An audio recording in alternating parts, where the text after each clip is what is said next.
الحمدللہ میرے بھائیو دوستو، اللہ کے نبی صلی اللہ علیہ وسلم نے ارشاد فرمایا، اللہ کے نزدیک سب سے زیادہ محبوب، سب سے زیادہ پسندیدہ سورہ قل اعوذ برب الفلق ہے۔ یہ چھوٹے چھوٹے صورتیں اللہ کے نبی صلی اللہ علیہ وسلم نے فرمایا۔ پھر حدیث میں آتا اللہ کے نبی صلی اللہ علیہ وسلم نے فرمایا کہ قل اللہ احد پڑھو، وہ بھی بڑی فضیلت رکھنے والا سورہ ہے۔ قل اعوذ برب الناس، وہ بھی بڑی فضیلت رکھنے والا سورہ ہے۔ ان صورتوں کو آدمی پڑھتے رہنا چاہیے، یہاں تک کہ فرمایا کہ 3 وقت میں قل اللہ احد پڑھو، بڑی فضیلت رکھنے والی صورتیں ہیں۔ اسی لیے فرمایا کہ اگر آدمی روزانہ قرآن نہیں پڑھ سکتا، قرآن پڑھنے کا ماحول نہیں ہے، قرآن پڑھنے کا ماحول نہیں ہے، قرآن پڑھنا نہیں آتا، کم سے کم قل اللہ احد، قل اعوذ برب الناس، قل اعوذ برب الفلق، یہ صورتیں آدمی پڑھتے رہنا چاہیے۔ ہر صورت کی قرآن نے بڑی فضیلت بتائی، سورہ بقرہ کی بھی بڑی فضیلت بتائی، سورہ فاتحہ کی بھی بڑی فضیلت بتائی، جیسے سورہ فاتحہ کو کہا کہ ام القرآن کہا گیا، اور فرمایا کہ سورہ فاتحہ ایک متن ہے اور پوری قرآن شرح ہے اس کی۔ سورہ فاتحہ کے اندر اللہ تبارک و تعالیٰ نے ہر بیماری کی شفا رکھی، اس کے اندر ہر بیماری کو بھی پڑھ کے پھونک سکتی ہیں سورہ فاتحہ۔ سورہ فاتحہ کے اندر بھی بڑی فضیلت رہی، جیسا بسم اللہ الرحمن الرحیم شروع اللہ کے نام سے ہو رہا، اور الحمدللہ رب العالمین، یہ تمام رحمتیں، دنیا کے اندر جتنی بھی رحمتیں ہیں یہ سب اللہ تبارک و تعالیٰ کی ہے۔ دنیا میں کوئی ایسی جگہ بچی ہوئی نہیں ہے، چمٹی کے پر کے برابر بھی جگہ،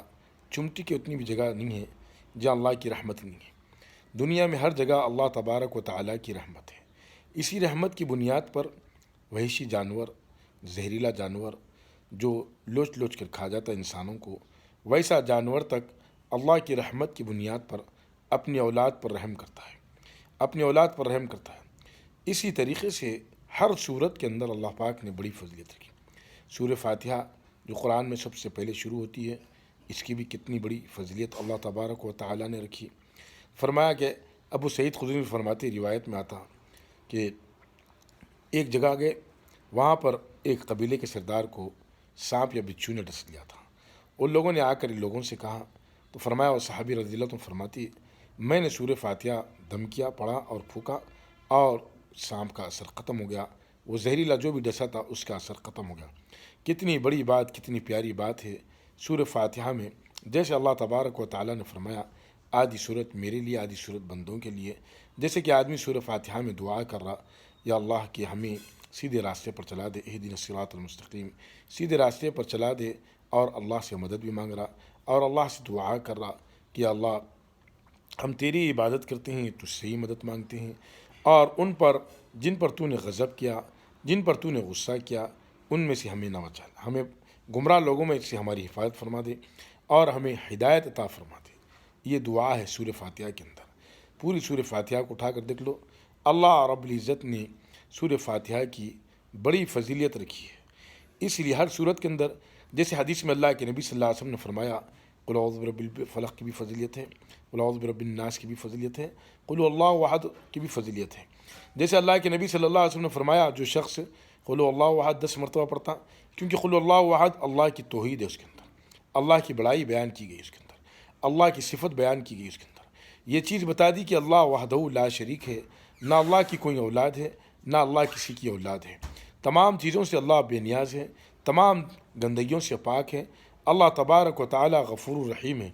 ہر چیز پر رحم کرنے والے، ہر چیز پر کرم کرنے والے، ہر چیز پر عافیت کا معاملہ کرنے والے اللہ رب العزت۔ اسی لیے ہمیشہ ہر دعا میں اللہ سے مانگتے رہنا، مغفرت مانگتے رہنا، ہدایت مانگتے رہنا۔ اللہ پاک ہدایت کے کرنے والے، عافیت کے کرنے والے، راحت کے کرنے والے۔ اسی لیے میرے بھائیو دوستو، دنیا کے اندر جتنی بھی زندگی ہیں ختم ہونے والی ہیں، لیکن آخرت کی جو زندگی لامحدود زندگی، وہ زندگی کبھی ختم ہونے والی نہیں ہے، ہمیشہ رہنے والی زندگی ہے۔ اس کی آدمی کو تیاری کرنا ہے۔ اس میں یہ عمل بتایا گیا، جیسے سورہ فاتحہ کا عمل بتایا گیا، جیسے قل اللہ احد کا عمل بتایا گیا، جیسے قل اعوذ برب الناس کا عمل بتایا گیا، قل اعوذ برب الفلق کا۔ جتنی قرآن کے اندر جتنے بھی حرف ہے، تمام حرف پہ پڑھنے پر ثواب ہے۔ جیسے الف لام میم پر بتایا کہ الف لام میم 3 حروف ہے، اس کے اندر اللہ تبارک و تعالیٰ نے تو 130 نیکی لکھی۔ دیکھو خالی حضرت عبداللہ بن عمر روایت فرماتے ہیں کہ اگر تم قرآن روزانہ اپنی مشغولیات میں سے آتے ہو، گھر کی طرف لوٹتے ہو، تو کم سے کم قرآن کو پڑھ لیا کرو اپنی مشغولیات میں سے آنے سے، کیونکہ ایک ایک حروف کے اندر اللہ تبارک و تعالیٰ نے 10 نیکی کی۔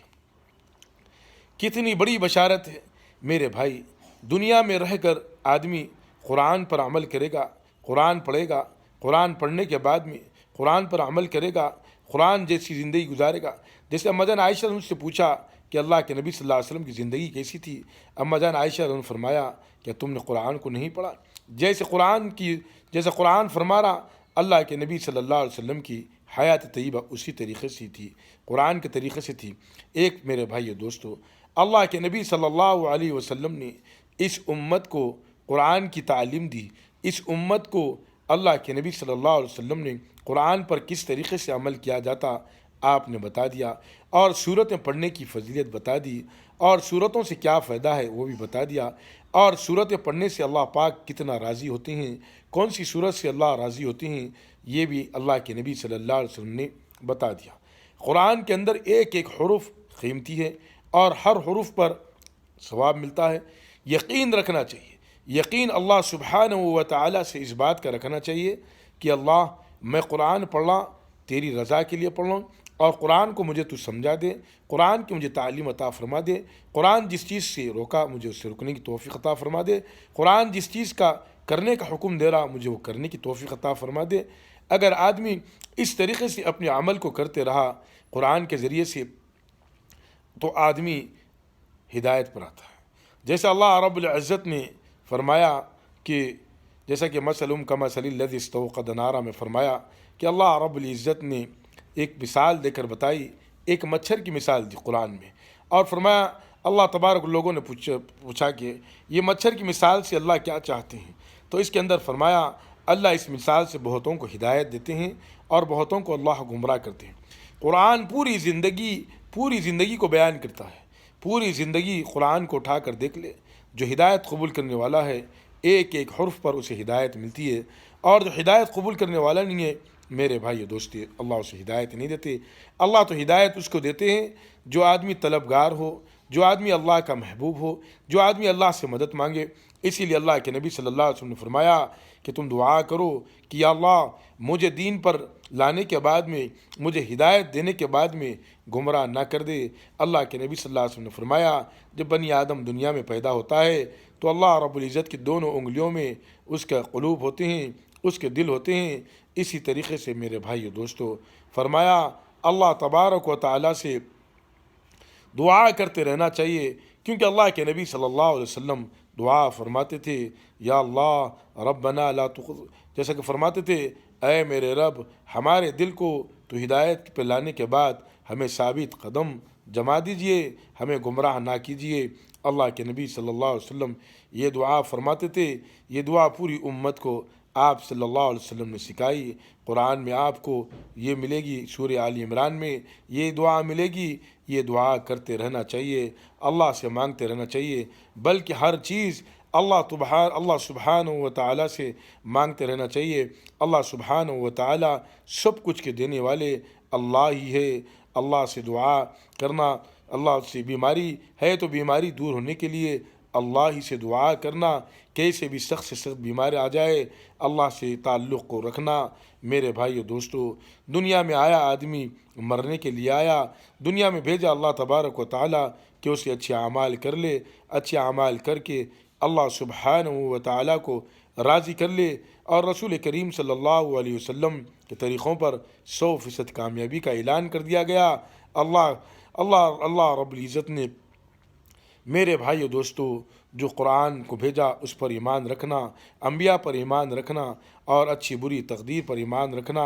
آسمانی کتابوں پر ایمان رکھنا، مرنے کے بعد دوبارہ زندہ ہونے پر ایمان رکھنا، قرآن کا ہر حرف پر ایمان رکھنا، قرآن کی ہر سورت پر بھی ایمان رکھنا۔ یہ ایمان، اصل ایمان یہ ہے کہ جس چیز کو اللہ رب العزت نے حرام قرار دیا اس پر بھی ایمان رکھنا اور اس سے رکتے رہنا، اللہ سے دعا کرتے رہنا یا اللہ تمام بیماریوں کی شفا دینے والے آپ ہے، ہمیں صحت کاملہ عاجلہ تندرستی عطا فرما دے۔ اللہ سے دعا ہے، اللہ پاک کہنے سننے سے زیادہ ہمیں عمل کرنے کی توفیق عطا فرما دے. آمین والحمد للہ.